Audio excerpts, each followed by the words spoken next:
Detik-detik rekaman video yang memperlihatkan seorang wanita di India tersapu ombak saat sedang berfoto. Dilaporkan Independen pada Minggu 16 Juli 2023, wanita 32 tahun itu diidentifikasi bernama Jyoti Sonar.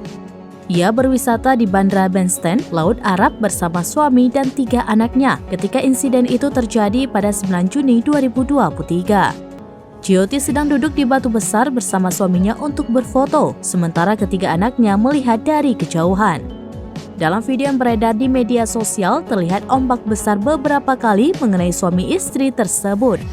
Namun, satu ombak yang datang cukup besar hingga menghanyutkan Sonar.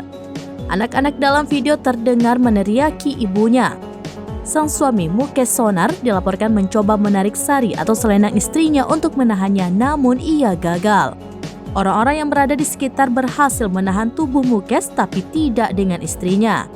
Jasad Jyoti Sonar kemudian ditemukan pada 10 Juni 2023 oleh penjaga pantai Mumbai setelah 20 jam operasi pencarian.